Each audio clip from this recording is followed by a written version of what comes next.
Senyuman istri soleha. Di sela-sela waktu senggangnya, Abu Nawas duduk santai di depan rumah sambil menghirup secangkir teh hangat. Tak lama kemudian, lewatlah kawan Abu Nawas yang bernama Tuan Hamid. "Wah, itu kan Tuan Hamid. Mampirlah sebentar, Tuan Hamid," sapa Abu Nawas. "Maaf Abu Nawas, saya lagi buru-buru," balas Tuan Hamid. Dan pada keesokan harinya, Tuan Hamid kembali berjalan melewati rumah Abu Nawas. Kali ini ia menerima ajakan Abu Nawas untuk duduk bersamanya. "Mukamu kenapa kelihatan kesal begitu, Tuan Hamid?" tanya Abu Nawas. "Begini Abu Nawas, aku ini gak habis pikir dengan perilaku istriku. Dia itu maunya menang sendiri," tutur Tuan Hamid. "Oh, jadi kemarin kamu tidak mau..."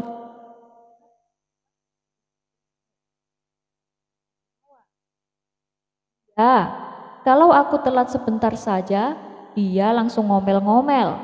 Itu yang membuatku tak tahan Abu Nawas," balas Tuan Hamid. "Ya sudah, namanya juga wanita, maunya menang sendiri," ujar Abu Nawas. "Kamu sih beruntung Abu Nawas, punya istri yang penurut," timpal Tuan Hamid. "Lah, kata siapa? Istriku bahkan lebih galak daripada istrimu," sahut Abu Nawas. "Ah, yang benar saja. Jadi kamu juga takut sama istrimu? Kenapa bisa begitu? Kamu kan terkenal orang cerdik Abu Nawas," tanya Tuan Hamid. Abu Nawas pun menceritakan awal mula ia takut dengan istrinya. "Jadi gini Tuan Hamid, dulu waktu kami masih pengantin baru, kami jalan-jalan menuju pasar. Nah, di tengah perjalanan istriku melihat kucing yang bulunya sangat indah. Lalu oleh istriku kucing tersebut dipegang dan digendongnya. Padahal aku sudah memberitahu kalau kucing itu galak dan suka mencakar. Tapi istriku tak menghiraukannya. Ya akibatnya tangan istriku kena cakar. Nah, ini bukannya berteriak kesakitan, istriku malah tersenyum dan berkata, 1. Ia lalu memegang kucingnya dan berusaha menggendongnya. Kucing tersebut seketika langsung mencakarnya kembali. Dan tangan istriku pun berdarah. Tapi ia tetap tersenyum dan berkata, 2. Untuk ketiga kalinya, istriku mencoba memegang dan menggendongnya. Kucing itu pun kembali mencakarnya. Dan istriku kembali berkata, 3. Nah, setelah hitungan ketiga itu, ia langsung mengambil tali dan mengikat leher kucing tersebut sampai kucing itu mati. Aku yang melihat hal itu spontan membentaknya, 'Istriku, kau gila ya?' Sambil tersenyum, istriku menatapku dan berkata, 1. Lalu aku kembali berkata kepadanya, 'Istriku, kucing itu kan tak bersalah. Kenapa kau membunuhnya?' Untuk kedua kalinya, istriku menatapku dengan tersenyum dan berkata, 2. Nah, sejak saat itulah aku tak berani membantah perkataannya, apalagi sampai membentaknya. Takutnya nanti hitungan ketiga juga akan menimpa padaku, sama seperti kucing itu." Spontan Tuan Hamid tertawa terpingkal-pingkal mendengar cerita Abu Nawas. Obat semua masalah. Sepandai-pandainya tupai melompat, pada akhirnya akan jatuh juga. Begitu pula dengan Abu Nawas. Secerdik-cerdiknya dia, pada akhirnya akan terkena sial juga. Kisah ini bermula saat Abu Nawas diundang ke istana oleh Baginda Raja. Rupanya Baginda Raja sudah mempersiapkan tantangan yang membuat Abu Nawas kewalahan. Karena gagal menjalankan tantangan, Abu Nawas akhirnya mendapatkan hukuman. Dan hukumannya adalah berupa 1 bulan penjara. Tapi yang membuat Baginda Raja heran, Abu Nawas malah terlihat ceria. Dan setelah diselidiki, ternyata Abu Nawas membuat lukisan wajah istrinya di tembok penjara tempat ia dihukum. Bukankah istri Abu Nawas galak? Kenapa lukisan istrinya membuatnya ceria? Pikir Baginda Raja. Karena penasaran, Baginda Raja pun mendatangi Abu Nawas di dalam penjara. "Hei Abu Nawas, apa yang membuatmu bahagia dan ceria di dalam penjara?" tanya Baginda Raja. "Oh, ya karena ada lukisan istri saya, Paduka," jawab Abu Nawas. "Loh, kamu ini aneh Abu Nawas. Bukankah kau bilang kau sering tidak betah di rumah gara-gara istrimu? Kau bilang istrimu galak dan suka ngomel-ngomel," kata Baginda Raja. "Justru itu, Paduka. Setiap kali saya melihat lukisan istri saya, semua permasalahan apapun menjadi tidak ada apa-apanya bila dibandingkan permasalahan dengan dia. Oleh sebab itulah saya bahagia dan ceria di dalam tembok penjara ini," celetuk Abu Nawas. Spontan Baginda Raja tertawa terpingkal-pingkal. Ia pun lalu melepaskan Abu Nawas karena telah membuatnya tertawa. Menafsirkan mimpi maut. Pada suatu malam, Baginda Raja kaget dan terbangun dari tidurnya. Baginda Raja baru saja bermimpi buruk dengan nafas yang terengah-engah. Pada keesokan harinya, Baginda Raja terlihat sangat gelisah. Ia masih saja terngiang-ngiang tentang mimpinya semalam. Sang menteri yang senantiasa mendampingi Baginda Raja merasakan kegelisahan yang dialami rajanya itu. "Ampun Paduka yang mulia, kenapa Paduka terlihat murung? Apakah Paduka sedang kurang sehat?" tanya sang menteri. "Tidak wahai menteriku, aku sehat-sehat saja. Cuma tadi malam aku mengalami mimpi buruk. Entah mengapa mimpi itu begitu membekas dalam pikiranku. Inilah yang membuatku menjadi gelisah," jawab Baginda Raja. Mendengar jawaban Baginda Raja, sang menteri lalu memberi saran. "Lebih baik Paduka utarakan saja mimpi tersebut kepada ahlinya. Kalau Paduka terus-menerus memendamnya, nanti mempengaruhi kesehatan Paduka," ujar sang menteri. "Iya, benar juga katamu wahai menteriku. Panggilkan peramal istana untuk datang kemari," titah Baginda Raja. Singkat cerita, datanglah seorang peramal menghadap Baginda Raja. Lantas Baginda Raja menceritakan mimpi yang dialaminya. "Tadi malam aku bermimpi aneh sekali. Di dalam mimpiku, aku melihat semua gigiku menjadi tanggal. Pertanda apakah itu?" tanya Baginda Raja. "Ampun Paduka yang mulia, mimpi yang dialami Paduka itu pertanda kurang baik. Mimpi itu berarti kesialan akan menimpa Paduka. Karena menurut pengetahuan hamba, setiap gigi yang tanggal itu berarti seseorang anggota keluarga Paduka akan meninggal. Dan jika semua gigi tanggal, ya berarti kemalangan besar bagi Paduka yang mulia. Karena dalam waktu yang dekat ini, semua anggota keluarga Paduka akan meninggal dunia kecuali Paduka sendiri," jelas si peramal. Pertanda buruk dari si peramal itu membuat Baginda Raja marah. "Penafsiran macam apa itu? Saya tidak suka. bentak Baginda Raja. Kemudian Baginda Raja memerintahkan prajuritnya untuk memberikan hukuman cambuk kepada si peramal. Di hari berikutnya, Baginda Raja kembali memanggil peramal yang lain. Maka datanglah si peramal menghadap Baginda Raja.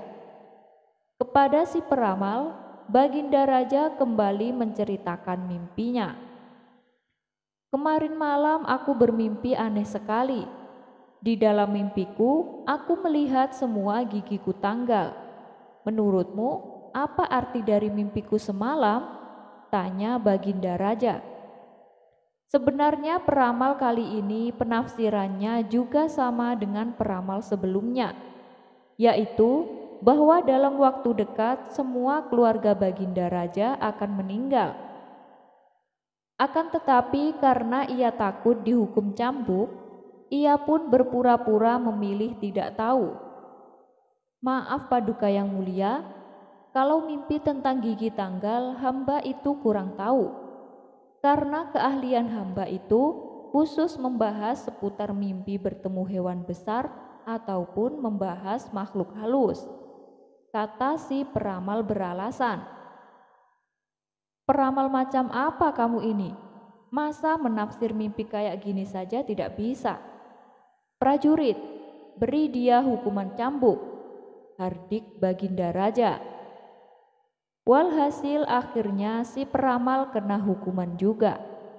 Dan hari berikutnya, Baginda Raja kembali memanggil peramal lainnya. Tapi karena takut kena hukuman, mereka tidak mau datang dengan alasan sakit. Namun, tiba-tiba saja datanglah Abu Nawas ke istana menghadap Baginda Raja. "Hei Abu Nawas, ada apa datang kemari?" tanya Baginda Raja. "Ampun Paduka yang mulia, hamba dengar Paduka sedang mencari peramal atas mimpi Paduka," tutur Abu Nawas. "Iya, benar Abu Nawas, tapi ramalan mereka semua malah membuatku jengkel," ujar Baginda Raja. "Kalau boleh tahu Paduka, mimpi apa yang Paduka alami? Ya, barangkali hamba bisa menafsirkannya," kata Abu Nawas percaya diri. "Mana mungkin, kamu itu bukan peramal atau ahli tafsir mimpi Abu Nawas," ucap Baginda Raja heran. "Ya itu sih terserah Paduka, mau percaya syukur, tidak percaya juga tidak apa-apa," jawab Abu Nawas enteng. Baginda Raja pun akhirnya menceritakan perihal mimpinya kepada Abu Nawas. "Jadi menurutmu apa arti mimpiku tersebut?" tanya Baginda Raja kepada Abu Nawas. Abu Nawas tak langsung menjawabnya. Ia pun berpikir sejenak. "Setauku, kalau mimpi gigi tanggal itu berarti ada salah satu keluarganya yang akan meninggal. Sedangkan mimpi Baginda Raja giginya tanggal semua. Itu berarti dalam waktu dekat semua keluarganya akan meninggal. Tapi kalau aku sampaikan apa adanya, pasti Baginda Raja akan menghukumku," pikir Abu Nawas dalam hati. "Bagaimana Abu Nawas? Apakah kau sudah menemukan arti mimpiku?"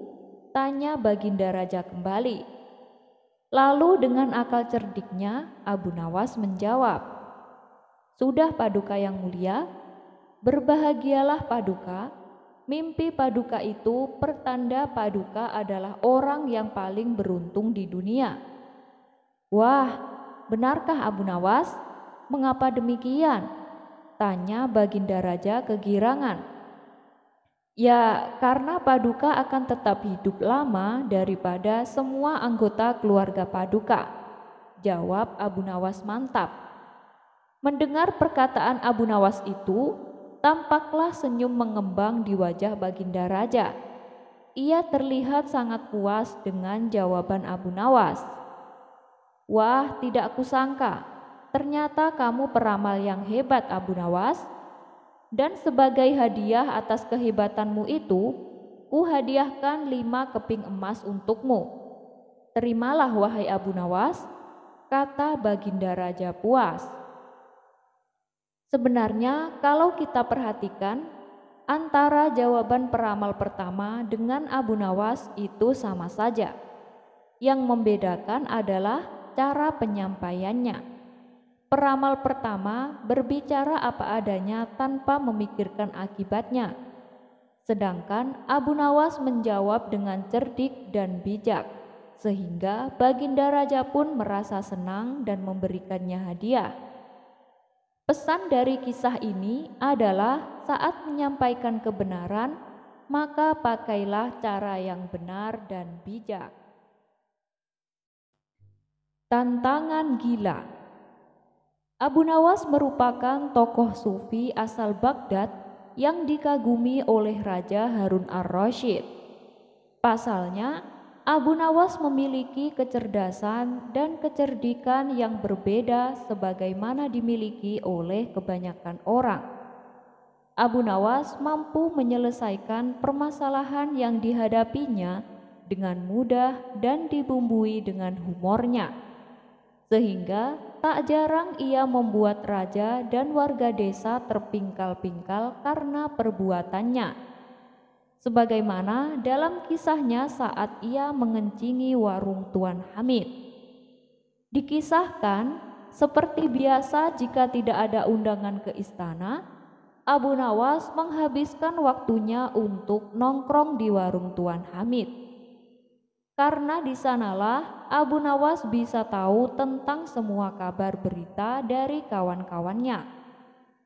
Pada suatu hari, saat Abu Nawas duduk santai di depan rumahnya, datanglah beberapa kawannya menghampiri. "Abu Nawas, aku ada tantangan untukmu. Apakah kamu berani melakukannya?" kata salah satu temannya. "Wah, tentu saja berani. Memangnya apa tantangannya?" tanya balik Abu Nawas.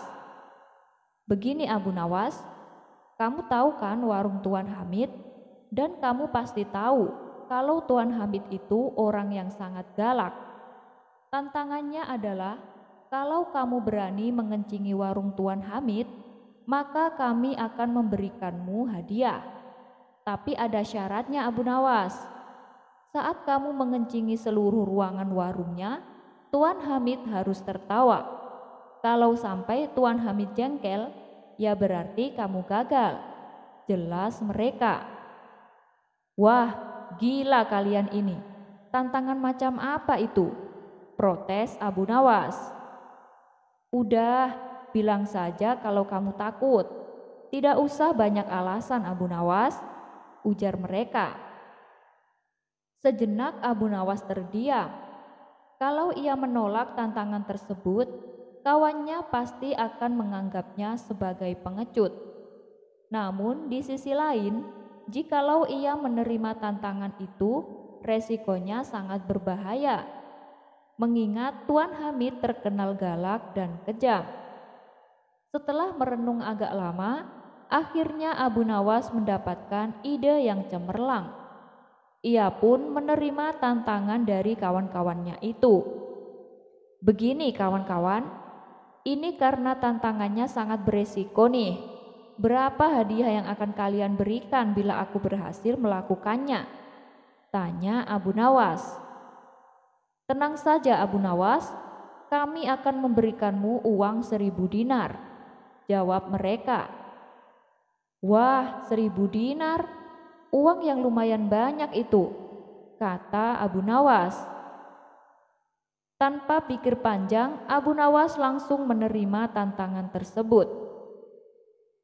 "Baiklah, aku terima tantangan kalian, tapi aku minta bayarannya sekarang," ucap Abu Nawas. Setelah Abu Nawas mendapatkan bayarannya, mereka segera berangkat menuju warung Tuan Hamid. Sesampainya di warung Tuan Hamid, Abu Nawas berkata kepada kawan-kawannya, "Kalian tunggulah di luar sebentar." Kemudian Abu Nawas masuk ke warung untuk menemui Tuan Hamid. Coba menurut kalian, apakah Abu Nawas akan berhasil? Tuan Hamid kan terkenal galak. bisik salah satu dari mereka. Ya, kita lihat saja nanti. Paling-paling juga Abu Nawas digebukin pakai kayu sampai pingsan. Timpal yang lainnya. Mendengar itu, mereka pun saling tertawa. Tidak lama kemudian, terdengar keras suara tawa Tuan Hamid dari dalam warungnya. Hal ini membuat kawan-kawan Abu Nawas heran dan tak percaya. Karena penasaran, mereka pun melongok ke dalam warung Tuan Hamid. Betapa terkejutnya mereka ketika melihat Abu Nawas sedang mengencingi seluruh ruangan warung Tuan Hamid. Sedangkan Tuan Hamid sendiri malah tertawa terpingkal-pingkal melihat ulah Abu Nawas yang konyol itu. "Bagaimana mungkin ini terjadi?" ucap mereka. "Wah, jangan-jangan Tuan Hamid dipelet Abu Nawas. Makanya dia malah ketawa saat warungnya dikencingi," jawab kawan lainnya. Setelah berhasil melakukan tantangannya, Abu Nawas pun pergi meninggalkan warung Tuan Hamid. Salah satu kawannya yang penasaran dengan kejadian tadi segera menyusul Abu Nawas dan mempertanyakannya. "Hei Abu Nawas, tunggu dulu," teriaknya sambil berlari menghampiri Abu Nawas. Abu Nawas pun menghentikan langkahnya. "Ada apa lagi? Bukankah tantangannya sudah berhasil aku jalani?" ucap Abu Nawas. "Iya benar, saya cuma penasaran Abu Nawas. Kenapa Tuan Hamid bisa tertawa? Padahal kan dia sangat galak, tapi malah tertawa saat warungnya kau kencingi," tanya kawannya penasaran. "Oh, itu mudah saja. Jadi saat aku menemui Tuan Hamid di warung, aku menantang dia sebuah permainan dengan hadiah 500 dinar, tutur Abu Nawas. Tentu saja Tuan Hamid langsung tergiur, dan permainannya adalah barang siapa yang paling banyak memasukkan air kencing ke gelas di hadapannya, maka dialah pemenangnya. Lalu aku dan Tuan Hamid meletakkan gelas di hadapan masing-masing. Giliran pertama adalah Tuan Hamid. Ia kencing fokus ke arah gelas di hadapannya. Tentu saja gelasnya penuh berisi air kencing. Kemudian saat giliranku, aku kencing ke sana kemari tak tentu arah. Hampir seisi ruangan aku kencingi, kecuali gelas yang ada di hadapanku, tutur Abu Nawas. Melihat ulah konyolku ini membuat Tuan Hamid tertawa terpingkal-pingkal karena ia merasa akan memenangkan lomba dan mendapatkan hadiah 500 dinar. Tentu saja Tuan Hamidlah pemenangnya. Lalu aku memberi dia hadiah 500 dinar. Dan uang 1000 dinar yang kalian berikan padaku tinggal tersisa 500 dinar. Sisa uang tersebut ini mau aku bawa pulang, kata Abu Nawas menjelaskan. "Oh alah, otakmu memang cerdik Abu Nawas," puji kawannya sambil geleng-geleng kepala. Dan itulah kisah kocak Abu Nawas mengencingi warung Tuan Hamid, tapi malah mendapatkan untung. Menginap di Gunung Es. Kala itu negeri Baghdad sedang dilanda musim dingin. Apalagi bila malam tiba, angin berhembus begitu kencang hingga hawa dingin menusuk tulang. Akibatnya suasana malam hari jalanan menjadi sepi, tanpa ada aktivitas sama sekali. Baginda Raja yang sedang duduk di singgasananya berkata kepada Panglima prajurit, "Prajurit, dalam situasi seperti ini, kamu harus tetap waspada, jangan sampai lengah, sebab kondisi jalanan kota Baghdad sedang sepi. Bisa dimanfaatkan pencuri untuk melancarkan aksi jahatnya, terutama malam hari." Sang Panglima pun menjawab, "Siap Paduka yang mulia." Saat malam tiba, Di setiap sudut-sudut jalan, saya sudah tugaskan beberapa prajurit untuk berjaga. Jadi, masyarakat tak perlu khawatir. Rumahnya akan aman dari perampokan. Bagus, rakyatku harus diutamakan, tutur Baginda Raja. Siap Paduka yang mulia, tapi saya ingin mengajukan permintaan. Ini menyangkut prajurit-prajurit yang berjaga pada malam hari. Mereka semua kedinginan saat bertugas. Saya ingin mereka diberikan baju mantel yang tebal, supaya mereka bisa fokus dalam tugasnya. Pinta sang Panglima. Baiklah, kamu minta saja pada bendahara kerajaan, supaya membelikan baju mantel buat mereka, balas Baginda Raja. Berbicara soal dinginnya malam hari, terbersit ide konyol pada diri Baginda Raja untuk menantang Abu Nawas. Wahai pengawal, suruh Abu Nawas menghadapku sekarang, titah Baginda Raja. Beberapa pengawal istana segera berangkat menuju rumah Abu Nawas. Dan singkat cerita, datanglah Abu Nawas menghadap Baginda Raja. Ampun Paduka yang mulia, ada gerangan apa Paduka memanggil hamba? Tanya Abu Nawas. Begini Abu Nawas, aku ada tantangan untukmu. Kalau kamu berhasil melakukannya, kamu akan mendapatkan hadiah uang yang banyak, kata Baginda Raja.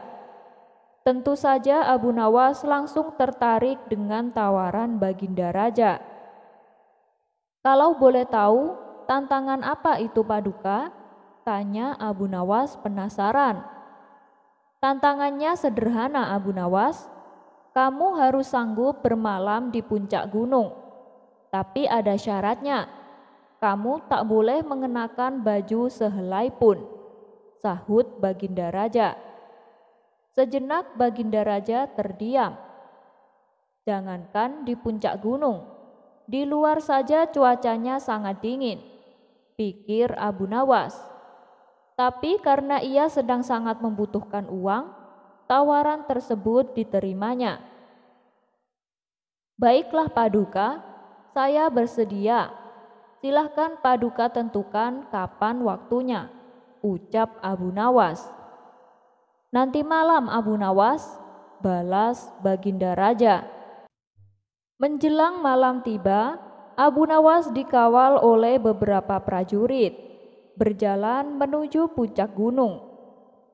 Para prajurit ini bertugas melucuti semua pakaian Abu Nawas dan mengawasinya agar jangan sampai Abu Nawas menyalakan api untuk menghangatkan tubuhnya. Sementara para prajurit yang mendampingi Abu Nawas memakai baju mantel tebal supaya tidak kedinginan. Saat menjalankan tugasnya, Abu Nawas menghabiskan malamnya dengan begadang tanpa tidur sedikit pun. Sebab rasa dingin yang ia rasakan sangat luar biasa. Sampai darah dalam nadinya terasa membeku. Wajahnya pun kini mulai pucat menahan dinginnya malam. Abu Nawas sempat akan menyerah, tapi segera ia tepis keinginan tersebut demi hadiah uang yang akan ia dapatkan. Akhirnya waktu pun sudah menunjukkan pagi. Itu artinya tantangan Abu Nawas sudah selesai dijalani. Betapa gembiranya Abu Nawas karena berhasil menjalankan tantangan tersebut. Kemudian Abu Nawas dan para prajurit balik ke istana untuk menghadap Baginda Raja. Baginda Raja menjadi heran, Abu Nawas bisa berhasil menjalani tantangannya. Hebat Abu Nawas, apa yang kau rasakan tadi malam? Tanya Baginda Raja. Abu Nawas pun menceritakan hal yang mengerikan mengenai dirinya. Saya hampir mati kedinginan Paduka, jelas Abu Nawas. Apakah di malam itu kau tidak melihat cahaya api dari jauh maupun dekat? Tanya Baginda Raja kembali. Tentu saja saya melihatnya, Paduka. Saya melihat ada cahaya obor api remang-remang dari salah satu rumah perkampungan yang berada di kawah kaki gunung, jawab Abu Nawas. Mendengar itu, Baginda Raja tertawa. Wah, berarti kamu gagal, Abu Nawas. Pantesan saja kamu kuat bertahan. Ternyata kamu menghangatkan tubuhmu dengan cahaya obor api itu, ujar Baginda Raja. Maksud Paduka? Tanya Abu Nawas heran.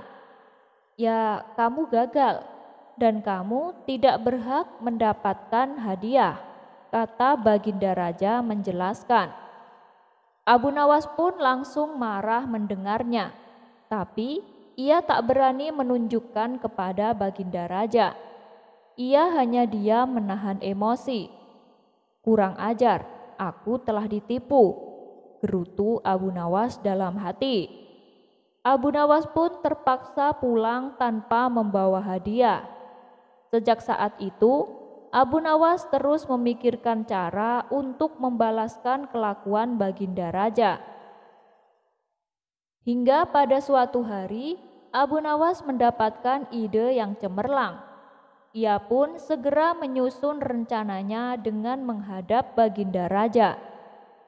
Paduka yang mulia, bila Paduka berkenan, saya mengundang Paduka untuk makan siang di rumah saya, kata Abu Nawas. Wah, benarkah? Masakan apa yang akan kau hidangkan? Tanya Baginda Raja. Sop bebek buatan saya, Paduka, balas Abu Nawas. Seketika Baginda Raja langsung mengiyakan, mengingat Abu Nawas terkenal jago masak, apalagi bila masakan sop bebek, lezatnya bukan main. Tapi sayangnya Abu Nawas selalu menolak manakala dirinya diminta Baginda Raja untuk memasak sop bebek. Dan kali ini adalah kesempatan langka baginya untuk bisa menikmati kembali sop bebek buatan Abu Nawas. Baiklah Abu Nawas, ayo kita ke rumahmu sekarang, titah Baginda Raja. Sesampainya mereka di rumah Abu Nawas, di halaman rumahnya sudah disediakan meja makan dan kursi. Baginda Raja pun duduk di situ bersama Abu Nawas. Sembari menunggu waktu makan siang, Abu Nawas menceritakan beberapa kisah jenakanya yang membuat Baginda Raja tertawa. Paduka yang mulia, ini sudah waktunya makan siang. Saya mau ke belakang dulu untuk memasak, ucap Abu Nawas. Tidak lama kemudian, Abu Nawas kembali menemui Baginda Raja. Mana makanannya Abu Nawas? Tanya Baginda Raja. Belum matang Paduka, tunggulah beberapa saat, jawab Abu Nawas. Mereka berdua pun kembali ngobrol. Sesekali Abu Nawas masuk ke belakang untuk menengok masakan yang dibuatnya. Namun, sampai waktu menjelang sore, masakan tersebut masih belum matang juga. Baginda Raja pun mulai tak kuasa menahan rasa laparnya. Ini kenapa lama sekali Abu Nawas? Aku sudah tak kuat menahan laparku, ucap Baginda Raja. Ya sabar Paduka, mungkin sebentar lagi juga matang, balas Abu Nawas. Kamu dari tadi bilangnya seperti itu, tapi sampai sekarang belum matang juga, ujar Baginda Raja mulai emosi. Karena tak kuasa menahan lapar, akhirnya Baginda Raja masuk ke belakang. Melihat masakan sop bebek yang sedang dibuat, betapa terkejutnya Baginda Raja. Ia melihat panci sop bebek digantung yang jaraknya 1 meter di atas tungku api. Apa-apaan ini Abu Nawas? Kamu mau mempermainkan saya ya? Bentak Baginda Raja. Loh, memangnya kenapa Paduka? Bukankah saya sudah memasaknya dengan benar? Jawab Abu Nawas berpura-pura tidak tahu. Ya mana mungkin sop bebeknya bisa matang. Tungku apinya saja jauh dari panci, balas Baginda Raja. Apakah Paduka lupa? Dulu waktu saya ditantang bermalam di puncak gunung, saya dinyatakan gagal. Karena menurut Paduka, saya menghangatkan diri dengan cahaya obor api milik warga yang ada di bawah kaki gunung. Kalau menurut Paduka jarak sejauh itu saja bisa menghangatkan badan, apalagi api hanya berjarak 1 meter. Makanya saya masak sop bebek dengan cara seperti itu. Saya yakin Paduka pasti percaya suatu saat pasti sop bebeknya akan matang, kata Abu Nawas menjelaskan. Mendengar hal itu, Baginda Raja yang tadinya emosi menjadi tertawa. Caramu membalasku memang cerdik Abu Nawas, puji Baginda Raja. Kemudian untuk menebus kesalahan, Baginda Raja memberikan uang kepada Abu Nawas atas keberhasilannya sewaktu bermalam di puncak gunung.